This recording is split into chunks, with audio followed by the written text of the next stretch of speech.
Welcome to Morning Morning After Grief. I'm your host, Samaya. And I'm your host, Kelsey. Growing up in my household, it was full of love. Obviously, you have your ups and downs, but we did a lot of fun things. We're all quite like to be spontaneous and go on days out and stuff. We're always in the garden. Always in the garden. Whenever the sun's out, we're out in the garden having water fights, everything like that. We always was able to have like jokes with each other and stuff. And I just had such like a lovely childhood.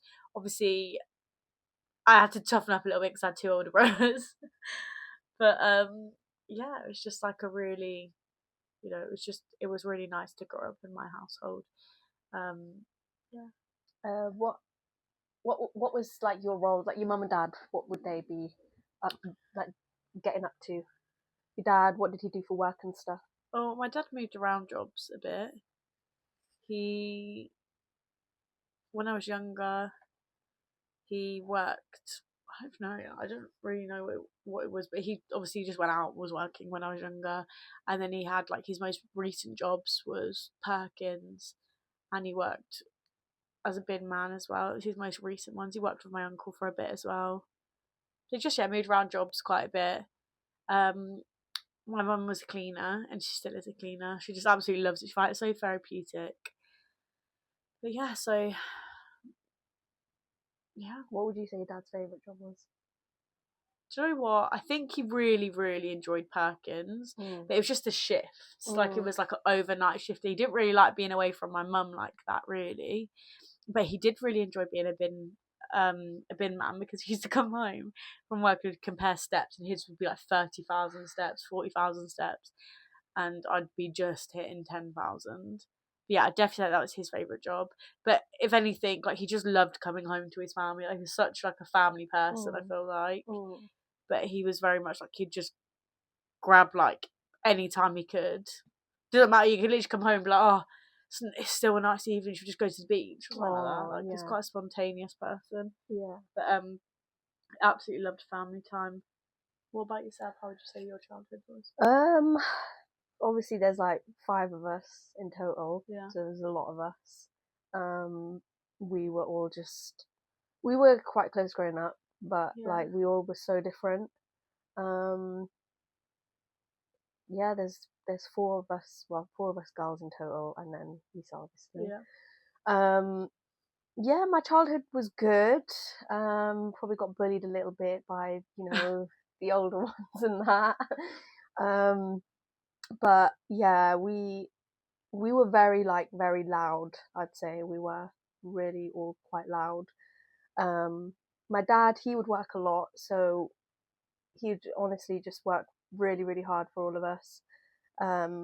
So we'd have some time with him, but he would do like night shifts a lot, so we wouldn't really see him much.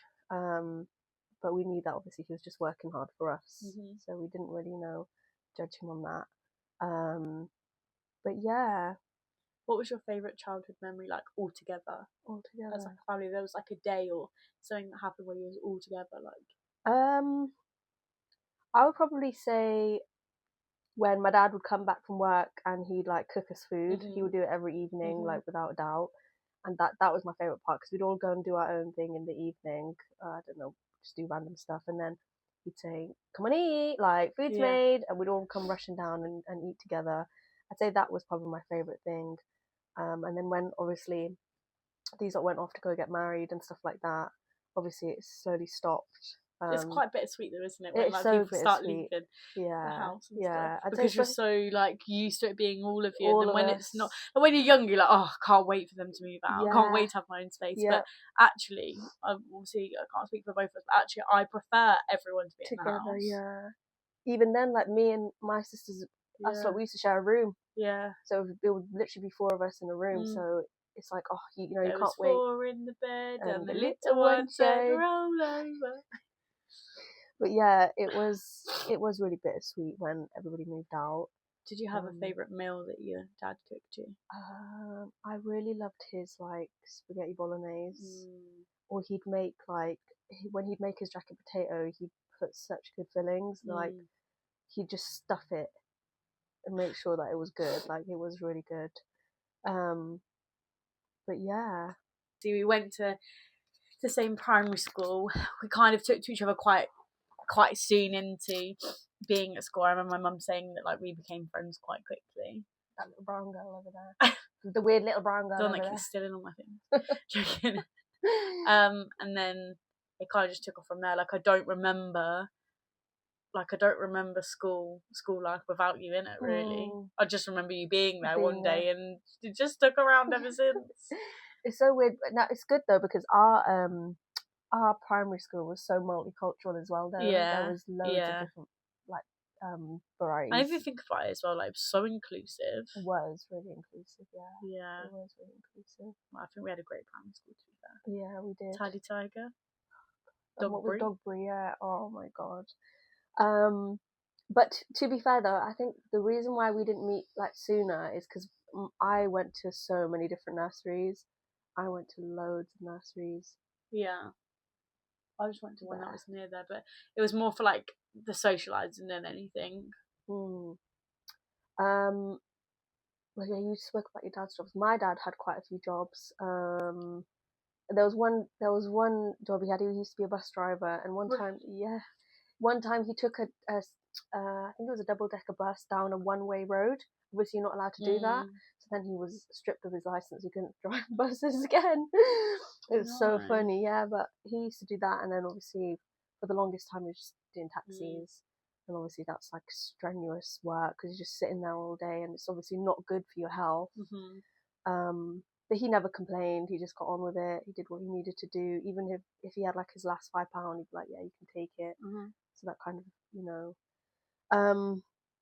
but yeah, even when he like got married to my mum and stuff, my mum is obviously from Leeds, so he think they were in between like Yorkshire and then coming back to the south. So that must have been like a bit difficult, I guess, adapting and moving back down here. So we don't really see the sacrifices. Like only now we look back and we're like, oh, they actually did do a lot for us. Yeah. Weirdly enough, though, both my mum and dad aren't from Peterborough. They were both born in London, but they just happened to both be in Peterborough when obviously they met each other. They're both from London. That's so crazy. It's the timing as well, isn't it? We can go on to the funeral now. Do you know what? To be fair, it all feels like a blur. Yeah. It feels really weird, but I'm going to start with maybe the idea of like, obviously it could be different for you for what it was for me, but going to the funeral home to obviously pick things and stuff like that. I've never ever been in control of anybody's funeral before, never really had an insight into what goes into it or anything like that. And I certainly didn't ever think I'd be doing it for my dad at the age of 20. But I think that was so scary though, is that you obviously go in this room and they were really, really lovely. They were so kind, and obviously it helps. But you just feel like you've just got so much to pick. You have to pick a coffin, you have to pick songs, and then how many cars you want and what you're doing for catering, and it's just a lot. And I feel like it's a good distraction, but obviously it's a sad distraction, but it's a good distraction because you get to put a whole day together for that person and exactly how they would want it. But it just seemed very overwhelming. Like we were sat and then it was like, like this is the brochure for coffins and stuff like that. And obviously, how did you feel when like you're looking through brochures for coffins? Like sad, really sad. Because I just kept sitting there thinking like I shouldn't be doing this. I know that obviously your parents won't live forever, but you don't imagine that it's going to come so soon. So when you're looking as well, and the thing is as well as funerals are expensive, coffins are expensive, and you're looking and you just want the very best for them. Then you're looking at prices and they're going up to like, I don't know, like $5,000 like minimum for like coffins or something like that, and it just seems crazy. It's like I want to give them the absolute world, but it's just so expensive. And we did get my dad a really, really nice coffin, and we had to pick what we wanted to write on the front of it and stuff. Like, but it was a lot, like a lot. Even to sit there in a room with my brothers and my mum, and to be, even planning that, and then they're like, oh, someone will come around your house and like they'll ask you a bit about them, and they'll put like a whole like eulogy together and stuff. It was a lot, like a lot, and I don't think like I'll ever get over that moment. I can remember it like so clearly in my mind of actually sitting down, and she asked us what like hot drinks we wanted and stuff, and then we just sat there, and then we obviously looked through the brochure, looked at what flowers we wanted and stuff. But yeah. Did you have any expectations of what it was going to be like? I don't really know, to be honest. Like, I knew that there was things like not to be morbid. Like before my dad got poorly, like he'd say things like, "Oh, if I ever died, I'd want this song" and stuff like that. So I think that actually was a major help as well.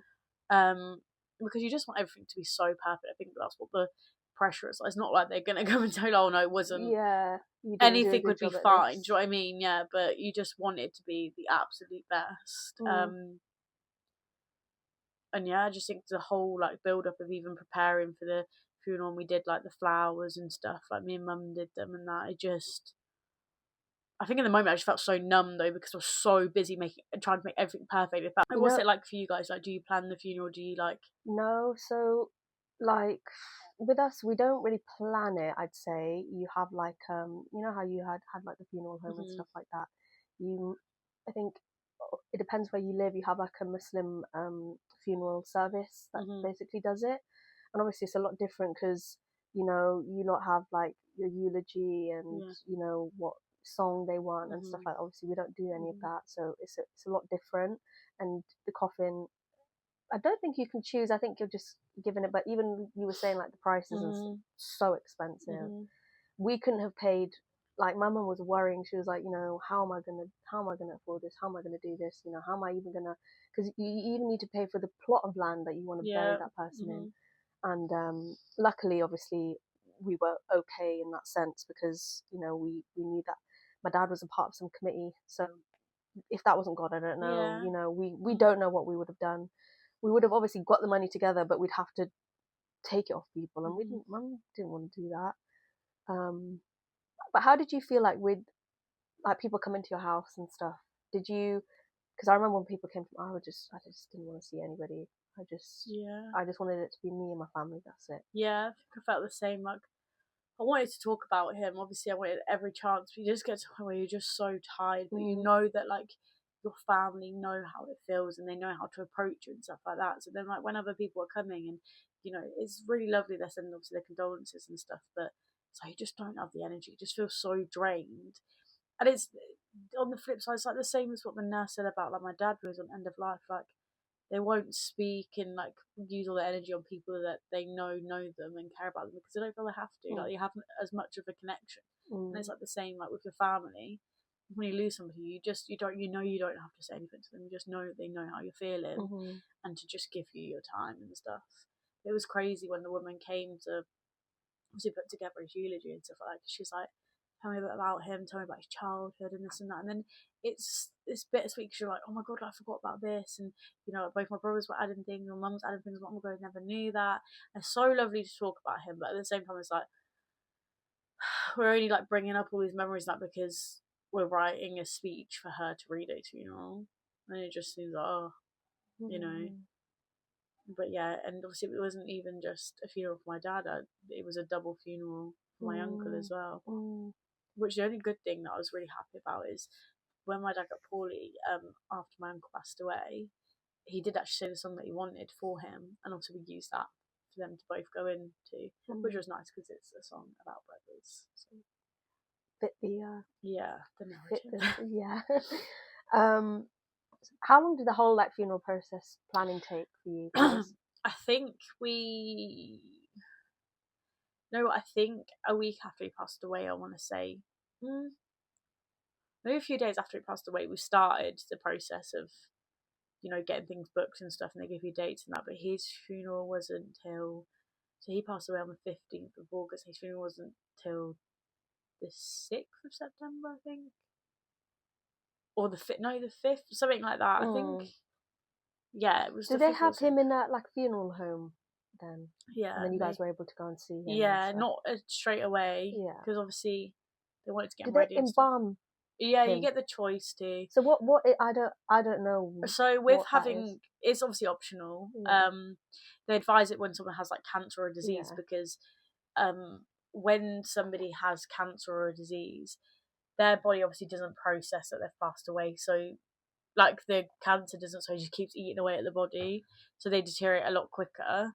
So obviously embalming, basically, I don't know if this is a bit much, but they basically take out your blood and replace it with a fluid that makes you look like the skin's so soft and you just look so good.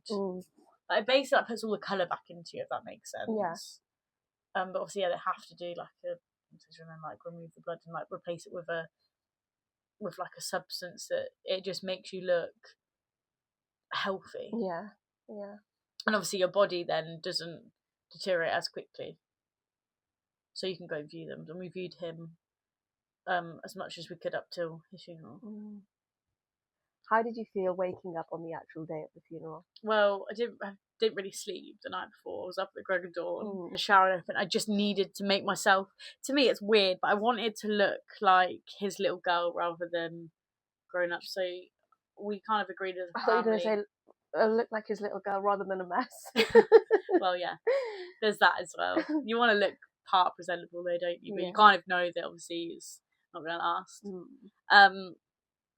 But yeah, I got ready and we all agreed as a family that we'd have black with something green because that was his favourite colour. So I had a bow in my hair and stuff. But I just felt nervous. I just felt so nervous. And everyone started like coming to the house and stuff, and it's like, oh god, I don't. It's like a weird thing to think. But I thought like I don't want to entertain people because I'm so like nervous. It's such a big day.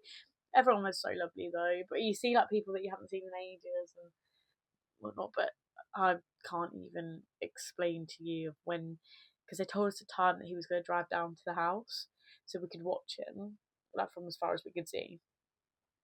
And everyone was stood outside, and I think it was 12:30. I think they said that he'd be outside the house, and the hearse came through like up near like Candice's bit and that, and then come down, and I can only explain that my body went into shock. I think I started like uncontrollably shaking. Yeah, you do. Like Jane had to like try and calm down because my legs were shaking. I honestly thought I was going to fall 20. And that sounds like crazy to even say, but it was like when he pulled up outside the house and they said like, oh, like, you know, because someone walked, I think it's called like the bear or something, like walks in front of the hearse for a bit before they get in the car and then you drive. But they say it's like their last journey from the house. So they're basically, obviously they come over, they greeted like mum and stuff, but then you all get in the cars and like people then get in their cars to follow. But someone will walk in front of the hearses for like till I think they got to like the end part, and then they got in the car and they said that's like they walk them on their last journey from their house for a bit, and that was I feel like that is I think you are so strong for that because I don't think I could have done that. No. Because they wanted to bring I think we had a choice if we wanted to bring my dad's. Yeah, you can choose to go from the funeral home or from. Yeah, we had a choice of bringing him to our house so we could like see him, but we just said we'll keep everything at the mosque, and we'll just see him obviously after he's been washed and stuff. And we had like maybe 20 minutes with him, but that felt so surreal. But for us, like we were just like let's just get him in, get him in the ground now, because obviously with us we feel like the soul is just wandering, and we just wanted him to just rest. That's it. But I think you're so strong for you know holding yourself together. It was hot that day. We pulled up to the crematorium and we were sat in the car thinking, we must have been sat in there for a good 25 minutes. Like, when can we go in? When can we go? They're like, just waiting for some. Obviously, you have to wait for the hearses and that. Everyone was waiting there. We were in this car, and obviously, you feel nervous anyway. And we're literally in this car being like, well, when can we go in? When can we go in? Yeah. And then obviously we got to walk over, and then obviously everyone is waiting there, and that's a lot in itself. And then they said to me and mum, obviously. My brothers, my dad's brother, my uncle, and all that, like carried both of them in, and my partner. And then they said to me and mum, right, they're gonna take in uncle first, and then we're gonna come out Mark, and when we take him in, you're going to walk in behind him. And they took my uncle in, they come back out and they're like, right, it's time. And then they put the song on again, or it just started because they just took my uncle in. And they're like, right, now it's time. They had to walk in behind my dad. And that was, oh my God, I lost it. Because obviously I was walking in with my mum behind my dad on his last like journey. And I just remember literally just like squeezing her hand, being like, oh my God, like as if I'm walking into the crematorium after my dad. And he's not here, like he's obviously in a coffin. And then they said, like, you know, you're at the front row, and then we sat down. I remember walking in, seeing loads of people, and I just couldn't look back then after that. No. And then it was like the waiting for when they called me up, because like we got emailed, like I've got the whole like service, everything that she said as well in an email. And it said like the order of when me and my brother are going to go up and do our eulogy things, and I just was waiting for it and just waiting, and I thought, oh my God, I've got to go up. I'm quite a nervous speaker anyway. I was like, I've got to go up soon. Yeah, so much pressure. Yeah, a lot of pressure on you. There's one funny thing I want to note in there actually, Kelsey. I saw a TikTok, right, and it was, if anybody's seen Educating Yorkshire, what's her name? Hadika, is that her name? Yes. Yeah. So there was I made Kelsey a little card. Do you still have it? Oh, it's upstairs. Oh, I should have brought it down. We would have shown I don't know where it is. Yeah, I made Kelsey a card, and it's the reference of, I'm sorry that your granddad passed away. Blah, sorry blah, that blah. your grandma passed away. And yeah, and I still gave it to you, but then, you know, when I gave it to you, I felt, is this a bit too soon? It was when my dad was on End of Life, and me and you and Sana, and that was like, I sent them like just a light a little bit. I sent them things. Oh God, imagine if you give me this card, and it was that. But they did get it. And obviously I saw the funny side to it straight away because of like the friendship that we have and stuff. Yeah. But yeah. I honestly, I can't really remember your dad's funeral much, but I remember, obviously, I think it was your speech and Brad's speech. They were so good. How did you feel the morning of? Oh, I remember. We woke up quite early. It was probably about 9 a.m, and then I went into my mum's room. My mum had showered and stuff, and she was like, you know, like, it's only one. You just have to get through this one day. Like, let's just all get through this one day together, and then shower and stuff. And obviously, you wear, like, you know, you wear your hijab and your abaya and stuff. And I just was wearing all black, and then we just all wore the same. Me and my sisters, my mum, and everything. And I don't know. It felt really weird. I didn't really have a specific feeling. I'd say it's the same as you, numb. I just felt like really numb. And remember, obviously, you have food at the funeral and stuff, and I just felt like it wasn't right for us to be eating there. Like, eating. It's like normally you sit and you're sitting at, like, I remember the last funeral I went to was my grandma's. That was years ago, and I was like, damn, like, I'm now eating at my dad's funeral. But yeah, I just felt really numb. Obviously, very, very sad. I remember, I think it was the day actually of the funeral. I was showering and I'd eaten breakfast and I just threw it all up. I was just sick. Because I remember you telling me the time. Yeah. And I was waiting out the window because I didn't know whether he was going from the mosque. I didn't know, like, I just knew where obviously he was going, where his resting place was. So I did just wait near my window to see if I wish that I'd invited you to his. But the time that you said that he was thingy, it poured down. Rain. I remember I was sat there and it was like it came from like nowhere, and then it really poured down. I just was thinking of you the whole time, like, oh my God, this is crazy. Like, I do wish I'd invited, but because our funerals are so soon, and I didn't know, obviously, like, if you would have wanted to come, of you course know. I would have, It's just, writing a speech as well, it's just like you don't even know what to put in there. Yeah.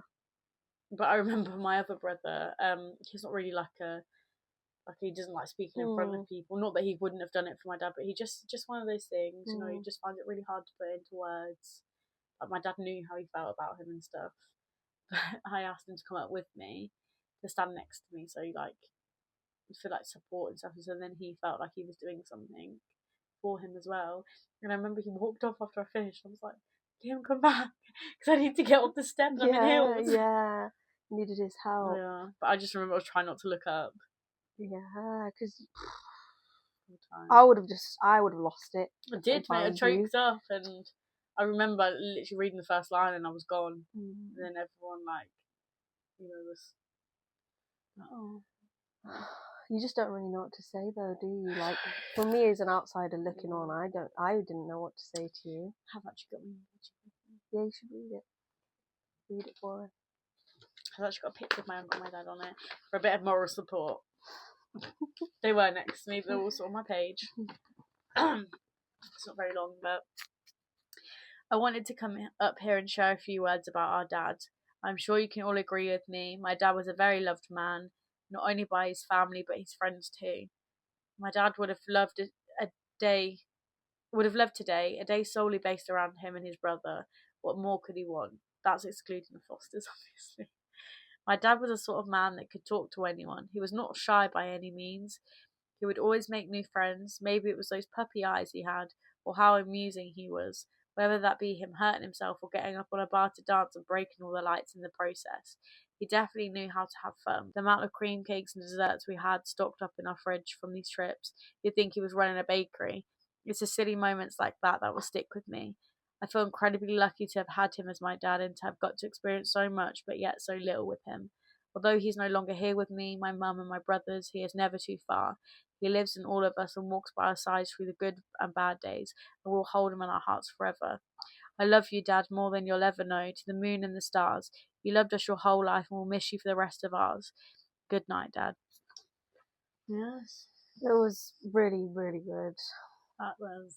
And then it's like walking out of there as well, and then everyone obviously comes and says condolences, which was just so bombarded. When the funeral ended, how did you feel? And obviously everyone goes and lives their own lives. Do you know what? It's gonna sound really weird, but I kind of wanted to keep reliving it. Did you? But that's what I felt like that a little bit as well. Not in the way of I want to relive because he's gone. I wanted to relive it because it was a day all about him. I was being told so many stories everyone was talking about, and I thought, I just love this. I still now just love talking about my dad, and it's I just wanted to keep reliving it because now the funeral's that's it, it's done. It's done. Now we're grieving. Now that's the last thing that you do, actually with physically, and now you have to really grieve. Yeah, without their body, without their presence and their spirit. It's just then now you're grieving. Yeah. What about you? How did you feel after funeral was over and stuff? I remember my dad when obviously we'd seen his body and stuff like that, and there were my brother and a few other people, I don't know, my brother-in-laws and stuff. They carried his coffin into the hearse to put him in, and I don't think I went up to. I think I went up to and touched his coffin one last time, and my mum and my sisters and everything, and when he was being pushed in, and then when they closed it and when they were driving off, I literally chased it because I was like, he's now going to his final resting place for years and years and years.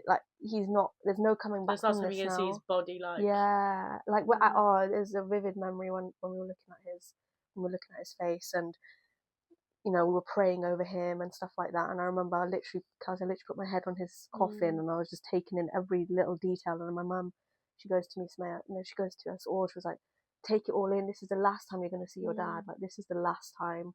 And when she said that, I was like, oh my God, this is the last time I'm going to see him. And even my brother was saying, from when he came in, to be washed, and when he left, he had a glow, his light came back to his face. And I remember he had these rose petals on him, and they put this fragrance on you, and we call it attar oud, and Sana actually has that smell. It's just, you just don't know. I was like, what? This is how it is now. And you're right about the whole grieving process now. This month it'll be 6 months, and it's that is half a year. In another 6 months it'll be a year since he's not been on this earth. And it goes so quickly. So quickly. I remember I literally felt I'd wake up and it was 1 month, and then it felt I literally just got over the fact that he'd been gone for a month, then it was 2 months, then it was 3 months, then we were celebrating it was 5 months, and then it got to a year, and it was oh my God. I think it just goes way too quick. Life just keeps moving and going, and you just got to get on with it, and it's so hard. You don't really have a choice, you just have to. But we want to end it on like a positive Yeah. note. I don't want to be all morbid and Yeah. So what are you like? What do you think you lot are doing to keep his memory alive? Well, we still have family parties, but when we have family parties, we'll like put a drink out for him or food that he liked or something like that. I think like we're still like he was such like a party person, loved like music and that.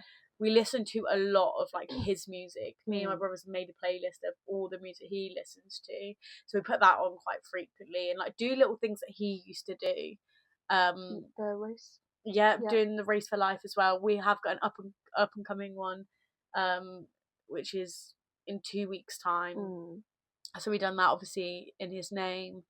And like when it comes to like his birthdays and that, we make like a big deal out of it. And like I said, like we'll do things that he used to do, like be a bit more spontaneous and stuff like that, and just keep talking about him all the time, just to keep his like memory alive, and just like just live for him. What about yourself? So we obviously raised that money for him. We call it Sadqa Jariya, which means like ongoing charity. So they set that up. They built like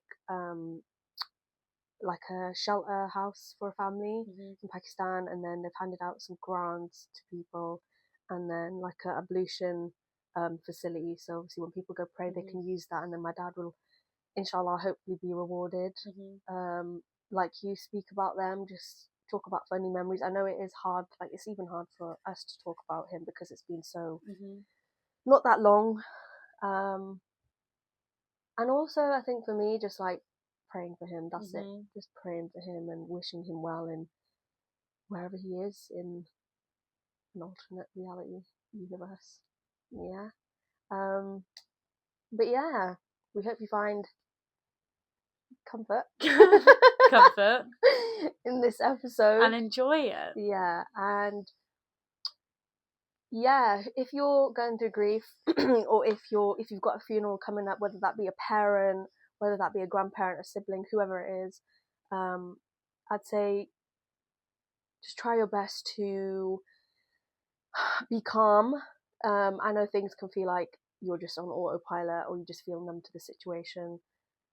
But we're wishing you strength. Yeah, and be gentle with yourself because you're still somebody's everything. You know, you just give yourself some time. And what will be with the funeral arrangements and stuff like that. Things might not go perfect and stuff like that, but I think things always work out in the end. Don't stress. They're exactly how they're supposed to be. Yeah. Which is a bit bittersweet sometimes. Yes. But yeah. But yeah, guys, we love ya. Bye.